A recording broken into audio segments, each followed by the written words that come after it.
آج آپ لوگوں کو ایک چھوٹا سا واقعہ سناتی ہوں۔ السلام علیکم۔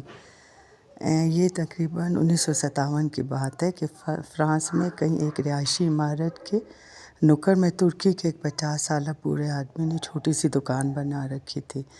ارد گرد کے لوگ اس بوڑھے کو انکل ابراہیم کے نام سے جانتے و پکارتے تھے۔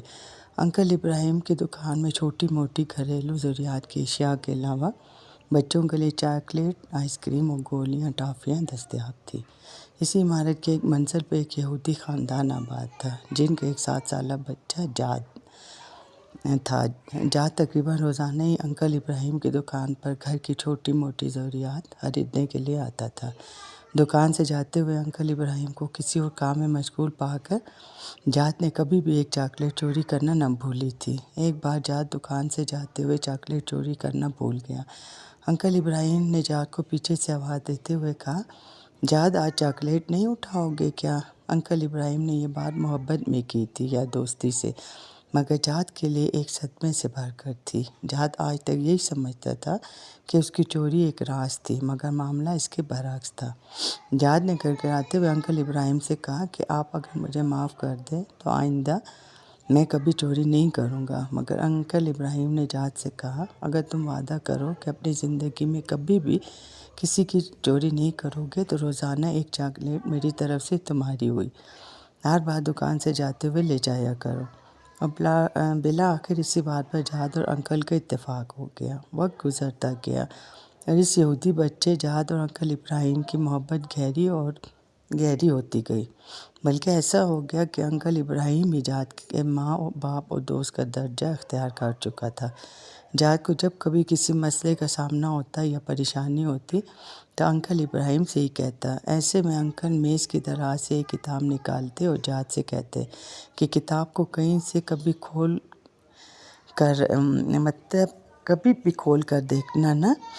اور جب جاد کتاب کھولتا تو انکل وہیں سے 2 صفحے پڑھتے، جاد کو مسئلے کا حل بتاتے، جاد کا دل اطمینان پاتا اور گھر کو چلا جاتا۔ مگر کتاب دے کے، یعنی اس کو ابراہیم مسئلے کا حل بتاتا تھا نا۔ اسی طرح ایک کے بعد ایک کرتے 17 سال گزر گئے۔ 17 سال کے بعد جب جاد 24 سال کا ایک جوان بن گیا نا تو انکل ابراہیم، مطلب 24 سال کا تو جوان نہیں ہوتا ہے، تو انکل ابراہیم وفات پا گئے۔ انہوں نے اپنے بیٹوں کے پاس جاد کے لیے ایک صندوقچی چھوڑی تھی۔ ان کی وصیت تھی کہ ان کے مرنے کے بعد یہ صندوقچی اس یہودی نوجوان جاد کو تحفے میں دے دی جائے۔ جاد کو جب انکل کے بیٹوں نے صندوقچی دی اور اپنے والد کے مرنے کا بتایا تو جاد بہت غمگین ہوا، کیونکہ انکل ہی تو اس کے غمگسار و مونس تھے۔ جاد نے صندوقچی کھول کر دیکھی تو اندر وہی کتاب تھی جسے کھول کر وہ انکل کو یاد کرتا تھا۔ جاد انکل کی نشانی گھر میں رکھ کر دوسرے کاموں میں مشغول ہو گیا، مگر ایک دن اسے کسی پریشانی نے آ گھیرا۔ آج انکل ہوتے تو وہ اسے کتاب کھول کر 2 صفحے پڑھتے، مسئلے کا حل سامنے آ جاتا۔ جاد کے ذہن میں انکل کا خیال آیا اور اس کے آنسو نکل آئے۔ کیوں نہ آج میں خود کوشش کروں؟ کتاب کھولتے ہوئے وہ اپنے آپ سے مخاطب ہوا، لیکن کتاب کی زبان اور لکھائی اس کی سمجھ سے بالاتر تھی۔ کتاب اٹھا کر وہ اپنے ایک اسکار دوست تھا نا، اس کے پاس گیا کہ مجھے اس میں سے 2 صفحے پڑھ کر سناؤ۔ مطلب پوچھا اور اپنے مسئلے کا حل خود نکالا، یعنی اپنے عقل کے مطابق۔ واپس جانے سے پہلے اس نے اپنے دوست سے پوچھا، یہ کیسی کتاب ہے؟ تیونسی نے کہا، یہ ہم مسلمانوں کی کتاب قرآن پاک ہے۔ جاد نے پوچھا، مسلمان کیسے بنتے ہیں؟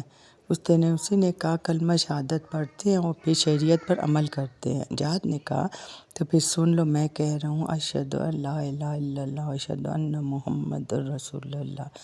جاد مسلمان ہو گیا اور اپنے لیے جاد نے اللہ القرآنی کا نام پسند کیا۔ نام کا اختیار اس کی قرآن سے والہانہ محبت کا کھلا ثبوت تھا۔ جاد اللہ یعنی نا قرآن پاک کی تعلیم حاصل کی، دین کو سمجھا اور اس کی تبلیغ شروع کی۔ یورپ میں اس کے ہاتھ پر 6000 سے زیادہ لوگوں نے اسلام قبول کیا۔ ایک دن پرانے کاغذات دیکھتے ہوئے جاد اللہ کو انکل ابراہیم کے دیے ہوئے قرآن میں دنیا کے ایک نقشہ نظر آیا جس میں براعظم افریقہ کے گرد لکیر کھینچی ہوئی تھی اور انکل کے دستخط کیے ہوئے تھے۔ ساتھ ہی انکل کے ہاتھ سے یہ آیت کریمہ لکھی ہوئی تھی، اپنے رب کے راستے کی طرف دعوت دو، حکمت اور عمدہ نصیحت کے ساتھ۔